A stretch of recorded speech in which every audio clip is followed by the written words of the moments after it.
Hello friends, அஸ்ஸலாமு அலைக்கும். Welcome back to Arsway kitchen. நாம் இன்றைக்கி வீடியோவில் ஒரு எம்மியான பிரேக்ஃபாஸ்ட் ரெசிபி பாஸ்டாவோட சேர்த்து இன்றைக்கி ஹசன் பேபியோட சேட்டையை நிறையா நீங்கள் பார்க்க போகிறீங்க. இந்த வீடியோ உங்கள் எல்லாருக்குமே ரொம்ப பிடிச்ச மாதிரி இருக்கும். வாங்க இப்போ வீடியோக்குள்ளே போய் பார்க்கலாம்.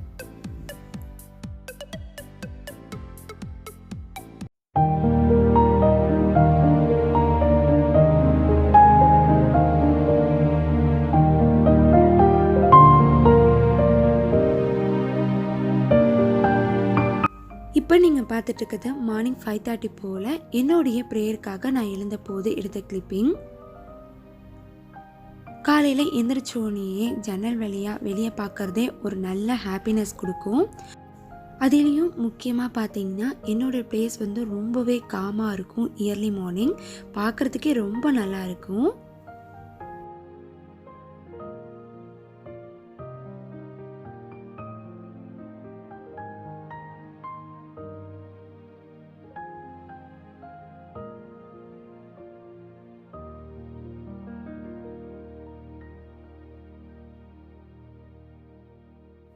மார்னிங் என்னோடய ப்ரேயர்லாம் முடிச்சுட்டு நான் இப்போது கிச்சன் உள்ள வந்து என்ட்ரு ஆகிட்டேன்.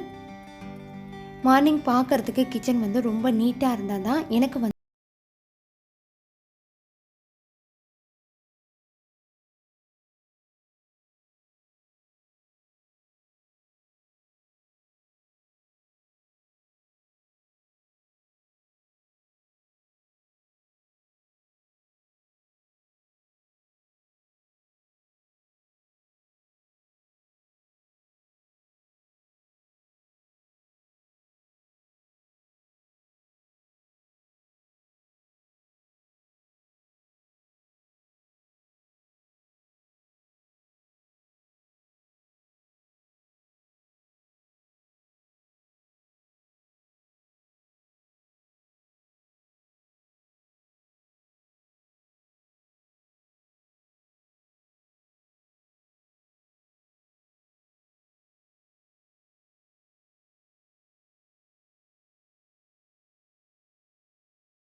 தேவையான வெங்காயம் தக்காளி எல்லாத்தையும் கட் பண்ணி ரெடி பண்ண பிறகு இப்போ வந்து பாஸ்டாவை வேக வைக்கிறதுக்கு பார்த்தீங்கன்னா அடுப்பில் வந்து ஒரு பாத்திரத்தில் அரை அளவு தண்ணி வச்சுருக்கேன்.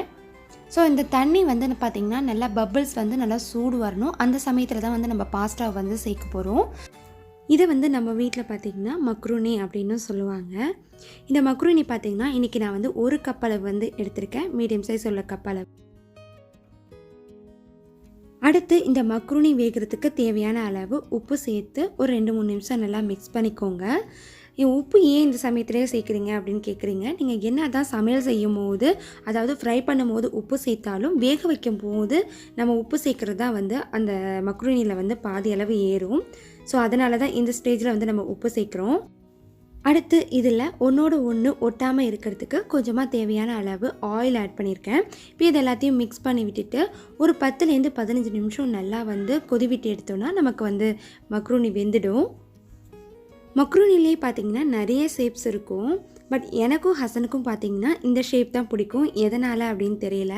இந்த ஷேப் பார்க்குறதுக்கே பார்த்திங்கன்னா ரொம்ப நல்லாயிருக்கும்.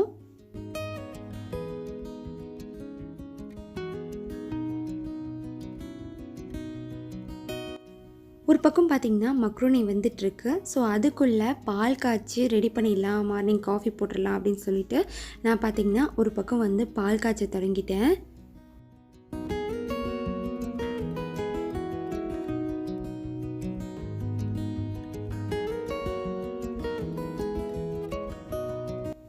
இப்போ ஒரு 15 நிமிஷம் மாதிரி மக்ரூனி நல்லா தண்ணியிலேயே வெந்திருக்கும். இப்போ பார்த்திங்கன்னா நல்லா வெந்துருச்சு. இது வெந்தது எப்படி தெரியும் அப்படின்னு பார்த்தீங்கன்னா, உங்களுக்கு தனியாலாம் உதிர்ச்சியாக வராது. இதை வந்து நீங்கள் நல்லா நசுக்கி பார்த்தீங்கன்னா நல்லா வந்து உங்களுக்கு வெந்திருக்கிறது தெரியும். ஸோ அந்த ஸ்டேஜில் வந்து நீங்கள் ஆஃப் பண்ணிட வேண்டியதான். ஸோ இது வந்து ரொம்பவும் வந்து நீங்கள் வேக வச்சிடக்கூடாது, கொல கொலன்னு போயிடும். இப்போ இதை வந்து வடிகட்டுறதுக்கு பார்த்தீங்கன்னா ஒரு பாத்திரத்தில் வடிகட்டில் வச்சு தண்ணி எல்லாத்தையும் இழுத்து வடிகட்டிக்கலாம்.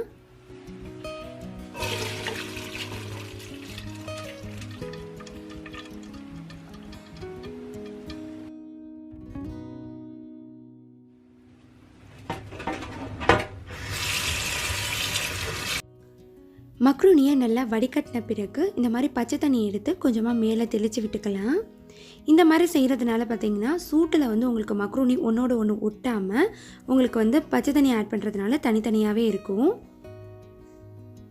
இப்போ வந்து மக்ரூனி தாளிக்கிறதுக்கு அதே பாத்திரத்தில் பார்த்திங்கன்னா ஒரு 1.5 டேபிள் ஸ்பூன் அளவு ஆயில் ஆட் பண்ணிக்கிறேன்.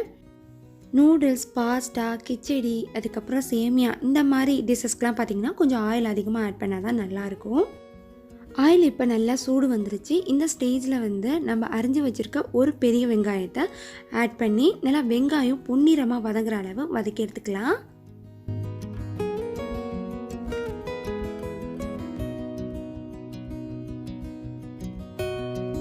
ஒரு 5 நிமிஷத்துக்கு அப்புறம் வெங்காயம் இந்த அளவு நல்லா கலர் சேஞ்ச் ஆகி பொன்னிறமாக ஆயிடுச்சு. இந்த ஸ்டேஜில் வந்து நம்ம ஃப்ளேவருக்காக 1 டீஸ்பூன் அளவு இஞ்சி பூண்டு விழுது ஆட் பண்ணிக்கலாம்.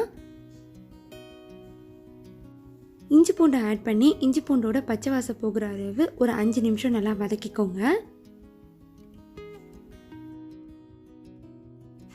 5 நிமிஷத்துக்கு அப்புறம் இஞ்சி பூண்டோட மணம் வர ஆரம்பிச்சிருச்சு. இந்த ஸ்டேஜில் வந்து நம்ம அரைஞ்சி வச்சுருக்க ஒரு பழமான தக்காளி ஆட் பண்ணி நல்லா வந்து தக்காளி மசிகிற அளவு வதக்கி எடுத்துக்கலாம். இந்த பாஸ்தா ரெசிபி செய்கிறதுக்கு நீங்கள் பழமான தக்காளியாகவே எடுத்துக்கோங்க. எதனாலனா நம்ம சாஸ் ஆட் பண்ணாமல் இந்த தக்காளியவே நல்லா மசித்து சாஸ் பதத்துக்கு வந்து நம்ம ஆட் பண்ணிக்க போகிறோம். அதனால அடுத்து காரத்துக்கு ஒரே ஒரு பச்சை மிளகாய் ஆட் பண்ணி ஒரு 2-3 நிமிஷம் நல்லா வதக்கி எடுத்துக்கோங்க.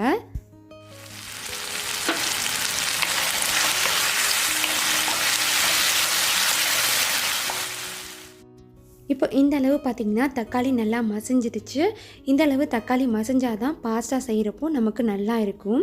இப்போ இதில் வந்து மசாலா தூள்லாம் ஆட் பண்ணிக்கலாம். மசாலாவுக்கு பார்த்திங்கன்னா ஒரு 1/4 டீஸ்பூன் அளவு மஞ்சத்தூள் ஆட் பண்ணியிருக்கேன். அடுத்து இதில் வந்து ஒரு 2 டீஸ்பூன் அளவு காரமான மிளகாத்தூள் ஆட் பண்ணிக்கலாம். உங்கள் மிளகாத்தூளோட காரம் கம்மியாக இருந்துச்சு அப்படின்னு நினச்சிங்கன்னா நீங்கள் இன்னும் கூட கொஞ்சம் அதிகமாக ஆட் பண்ணிக்கலாம். அடுத்து இதில் 1/4 டீஸ்பூன் அளவு மிளகுத்தூள், லாஸ்ட் அண்ட் ஃபைனலாக பார்த்திங்கன்னா கொஞ்சமாக வந்து கரம் மசாலா ஒரு டீஸ்பூன் அளவு ஆட் பண்ணிக்கிறேன். ஸோ இது வந்து ஹோம்மேட் கரம் மசாலா. உங்களுக்கு கரம் மசாலா ரெசிபி வேணும் அப்படின்னு நினச்சிங்கன்னா மேலே இருக்கிற ஐ பட்டனில் வந்து லிங்க் தரேன், போய் செக் பண்ணி பார்த்துக்கோங்க. மசாலாலாம் ஆட் பண்ண பிறகு ஒரு 5 நிமிஷம் மசாலாவோட பச்சை வாசலாம் போகிற அளவு நல்லா வதக்கி எடுத்துக்கோங்க. 5 நிமிஷத்துக்கு அப்புறம் மசாலாவோட பச்சை வாசலாம் போயாச்சு. இந்த ஸ்டேஜில் நம்ம வேக வச்சு தண்ணி எல்லாத்தையும் சுத்தமாக வடிகட்டி வச்சுருக்க பாஸ்தாவை வந்து இதில் ஆட் பண்ணிக்கலாம்.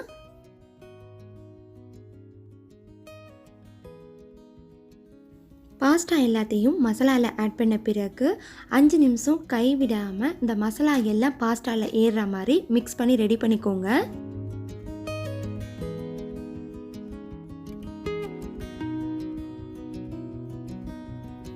இந்த அளவு மசாலாவோட பாஸ்தா எல்லாத்தையும் மிக்ஸ் பண்ண பிறகு லாஸ்ட் அண்ட் ஃபைனலாக இதுக்கு மேலே பார்த்திங்கன்னா கொஞ்சமாக வந்து லெமன் ஜூஸ் புளிப்பு சுவைக்காக ஆட் பண்ணி ஒன்ஸ் நல்லா மிக்ஸ் பண்ணி ரெடி பண்ணிக்கோங்க. இது ஆப்ஷனல் தான், வேணும்னா ஆட் பண்ணிக்கோங்க, இல்லைனா கூட ஸ்கிப் பண்ணிடலாம்.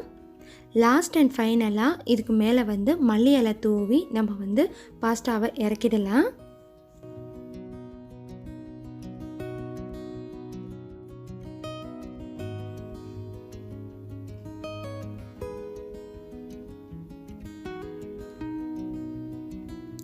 அவ்வளோதான். இப்போ நம்மளுடைய பாஸ்தா பார்த்திங்கன்னா ரொம்பவே அருமையாக சூப்பராக எம்மியாக ரெடி ஆகிடுச்சு. பார்க்குறப்பே பாருங்கள் எவ்வளோ எம்மியாக இருக்குன்னு, எடுத்து சாப்பிடணும் போல் இருக்குல்ல. இதில் பார்த்திங்கன்னா நம்ம எந்த ஒரு சாஸும் வந்து ஆட் பண்ணலை. நம்ம வீட்டில் இருக்கிற பொருளை வச்சே பார்த்திங்கன்னா ரொம்பவே ஈஸியாக வந்து பாஸ்தா ரெடி பண்ணியாச்சு. குழந்தைங்கள்லேருந்து பெரியவங்க வரையும் எல்லாருக்குமே இந்த பாஸ்தா ரெசிபி கண்டிப்பாக பிடிக்கும்.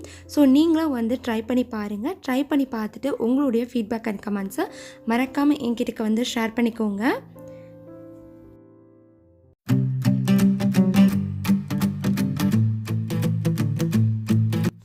என்னுடைய கிச்சன் ஒர்க் எல்லாத்தையும் முடித்த பிறகு என் ஹஸ்பண்ட் பார்த்திங்கன்னா ஆஃபீஸ் போயிட்டாங்க. ஸோ போனதுக்கப்புறம் டைமிங் பார்த்திங்கன்னா 6:40 மாதிரி ஆகுது. நான் என்னுடைய பிரேக்ஃபாஸ்ட்டை எப்போ முடிப்பேன் அப்படின்னு பார்த்திங்கன்னா ஹசன் பேபி எந்திரிச்சதுக்கப்புறம் தான் அவரோட சேர்ந்து தான் சாப்பிடவே ஆரம்பிப்பேன். ஸோ அதுக்கிடையில் வந்து நான் எடிட்டிங் பண்ணுறது வீட்டுக்கு பேசுகிறது கொஞ்சம் பிஸியாகவே போகும். ஹசன் பேபி வந்து ஒரு 7-8 o'clock மாதிரி எந்திரிப்பார். எந்திரிச்சதுக்கப்புறம் அவரோட சேர்ந்து நானும் பிரேக்ஃபாஸ்ட் சாப்பிட ஆரம்பிப்பேன்.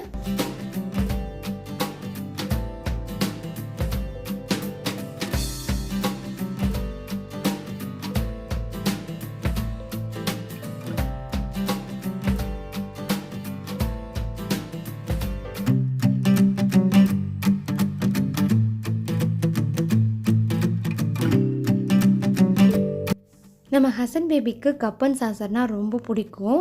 எங்கே வந்து கப்பை வச்சாலும் சரி தான் எடுத்து அதில் குடிக்கிறதுக்கு ஸ்டைலாக ட்ரை பண்ணுவார். அது மட்டும் இல்லாமல் அவருக்கு பிடிச்ச பிரேக்ஃபாஸ்ட் இன்றைக்கி வந்து பாஸ்தா அப்படிங்கவும் ரொம்பவே ஹாப்பி ஆகிட்டார். ஸோ ஹசன் பேபிக்கு சாப்பாடு ஊட்டி விட்டுட்டு நானும் என்னுடைய பிரேக்ஃபாஸ்ட்டை வந்து சாப்பிட தொடங்கிட்டேன்.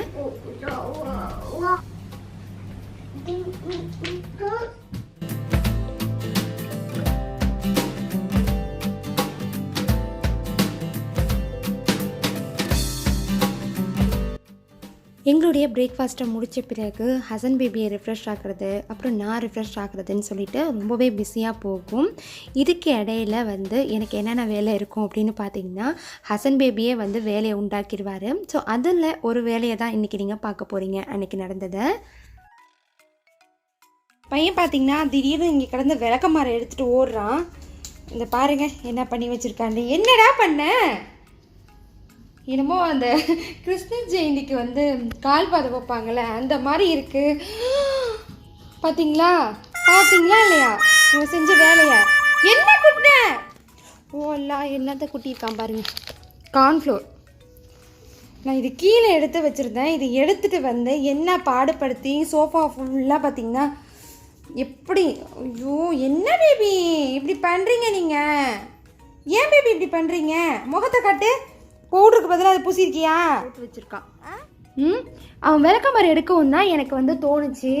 சரி புள்ள வந்து ஏதோ கூட்டுறதுக்கு எடுத்துகிட்டு போகுது, எதுக்கு இவன் சம்மந்தமே இல்லாமல் எடுத்துகிட்டு போகிறானே அப்படின்னு யோசிச்சா பார்த்தீங்கன்னா சங்கதி இதுதான். ஸோ இதுதான் நடத்தி வச்சுருக்காரு அவர். இது எப்படி நான் அள்ளி தூக்கி இங்கே சோஃபாவில் இருந்த பெட்டெல்லாம் எங்கேன்னு கேட்குறீங்களா? இது எல்லாத்தையும் ஏதோ ஊற்றிட்டாருன்னு சொல்லிட்டு எல்லாத்தையும் வாஷ் பண்ணி காய வச்சுருக்கேன். அதுக்குள்ளே இந்த வேலை பண்ணியிருக்கான். சரி ஓகே, வேறு வழி இல்லை. நிறைய பேர் கேட்குறீங்க எப்படி வந்து ஹசன் பேபி வச்சுட்டு வேலை பார்க்குறீங்க, வீடியோ ஷூட் பண்ணுறீங்கன்ட்டு. இந்த மாதிரி நிறையா இடைஞ்சலுக்கு அப்புறம்தான் என்னுடைய குக்கிங்கும் ஓடிட்டுருக்கு, யூடியூப்பும் ஓடிட்டுருக்கு. ஸோ இங்கே எது காணோன்னு சொல்லிவிட்டு நான் வந்துட்டுருக்கேன். இவர் வந்து என்ன பண்ணிகிட்ருக்கார் பாருங்கள். அங்கே தான் நம்ம சுத்தம் பண்ண போகிறோமே. சரி எங்கடா போயிட்டு அவன் ஆளை காணுமே, அங்கே தான் நிற்பான்னு வந்து பார்த்தா என்னோடய பேகை வந்து ஆராய்ச்சி பண்ணியாவது. பேபி ஹசன் என்னம்மா பண்ணுற? அம்மாவோட ஹேண்ட்பேக்கில் உனக்கு என்னம்மா இருக்கிற திங்ஸ் எல்லாத்தையும் இவனே பரப்பி போட்டு காட்டிடுவான்னு நினைக்கிறேன். போதும் அவ்வளோதான், ஒன்றும் இல்லை பார் பேக்கில். முடிஞ்சது எதுவும் இல்லை பார் பேக்கில் எல்லாம் காலியாக போச்சு. ஸ்பூனு, அதுக்கப்புறம் பார்த்தீங்கன்னா ஹசன் பேபி வாட்ச்சு, என்னுடைய பர்ஸு, ஹசன் சும்மா அது பார்த்திங்கன்னா வைப்ஸு, அதுக்கப்புறம் என்னுடைய பார்த்திங்கன்னா ஃபோன் கவர். ஸோ வீட்டில் ஒன்று யூஸ் பண்ணுவேன், வெளியே போனேன்னா அந்த கவர் யூஸ் பண்ணுவேன். மோஸ்ட் ஆஃப் ஆல் வீட்டில் அது யூஸ் பண்ணிகிட்டே இருக்க மாட்டேன். இங்கே பார்த்திங்கன்னா ஹசன் பேபிக்கு ஒரு ட்ரெஸ் எப்போவுமே டெம்ப்ரவரியாக எடுத்து வச்சுருப்பேன். ஸோ அந்த ட்ரெஸ்ஸு சம்டைம்ஸ் அடம் பண்ணார்னா பார்த்தீங்கன்னா அவருக்காக குட்டி கார் ஒன்று வச்சுருப்பேன் பேக்கில் எப்போவுமே. ஸோ அதை எடுத்து இதில் வச்சுருக்காரு. பவுட்ரு இப்போ எடுத்து கொட்டுவாங்க. அச்சோ வேணாம் பேபி, அநியாயங்கள் போதும், என்னால் தாங்க முடியவில்லை பேபி. இன்றைக்கி இந்த சேட்டை போதுண்டி தங்க, வந்துடுங்க போகலாம் நம்ம. உங்கள் வீட்லேயும் உங்கள் பசங்க வந்து இப்படி தான் நினைக்கிறேன். ஸோ ஹசன் பேபியோட சேட்டைகள் தனி ரகமாக தான் இருக்கும் எப்போவுமே. நான் சொன்னேன் இல்லையா, பில்லோ கவர்ஸ்லாம் வந்து வாஷிங் போட்டு காஞ்சிட்ருக்கு அப்படின்னு சொல்லி. ஸோ இதுதான். ஸோ இங்கே தான் காய வச்சுருக்கேன் எல்லாத்தையும். அதுக்கப்புறம் பார்த்திங்கன்னா மேட்ஸ்லாம் வந்து டோர் மேட்ஸ்லாம் வாஷ் பண்ணி அதுவும் ஒரு பக்கம் காஞ்சிட்ருக்கு. ஸோ இவ்வளோ பிஸியான ஷெடியூல் எனக்கு இருக்குது. இவர் எக்ஸ்ட்ரா ஷெடியூலாக எனக்கு வந்து இதெல்லாம் கொடுத்துருக்கார். இது இந்த மாவு இதெல்லாம் நான் அழியாகணும் இப்போது. டாய் வாழை பையனா நீ வாழை பையனா எதுக்கு இப்படி பண்ணுற?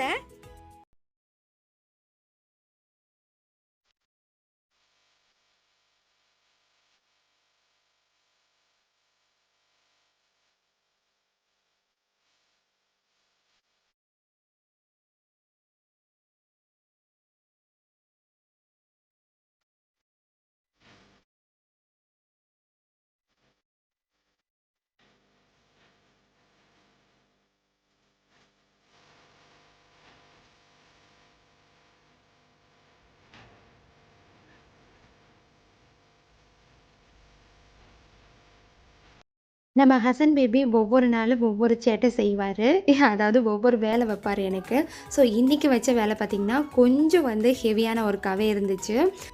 ஸோ ஹசன் பேபியை காட்டவே மாட்டீங்க அப்படின்னு சொல்லி ஒரு 2-3 விலாகாக வந்து நிறைய பேர் கேட்டுட்ருக்கீங்க. அதனால தான் ஹசன் பேபியோட சேட்டையோடு சேர்த்து இந்த விலாகை வந்து உங்கள் கிட்டக்க வந்து ஷேர் பண்ணிக்கிட்டேன். அவ்வளோதான் ஃப்ரெண்ட்ஸ். உங்கள் எல்லாருக்குமே இந்த விலாக் வந்து ரொம்ப பிடிச்சிருக்கும், இன்ட்ரெஸ்டிங்காக போயிருக்கும், என்ஜாய் பண்ணியிருப்பீங்க அப்படின்னு நம்புகிறேன். அப்படி இந்த பாஸ்தா ரெசிபியோடு சேர்த்து இந்த விலாக் ரொம்ப பிடிச்சிருந்துச்சி அப்படின்னு நினச்சிங்கன்னா ஒரு பெரிய லைக் கொடுங்க. உங்கள் ஃபேமிலி அண்ட் ஃப்ரெண்ட்ஸ்க்கு மறக்காமல் ஷேர் பண்ணுங்கள். இன்னும் நம்ம சேனலில் நீங்கள் சப்ஸ்கிரைப் பண்ணலைன்னா சப்ஸ்கிரைப் பண்ணிக்கோங்க. அப்படியே பக்கத்தில் உள்ள பெல் ஐக்கானையும் மறக்காமல் ப்ரெஸ் பண்ணிக்கோங்க. இது மாதிரி வேறொரு இன்ட்ரெஸ்டிங்கான வீடியோஸில் உங்களை நான் மீட் பண்ணுற வரைக்கும் thank you, bye bye, thanks for வாட்சிங்.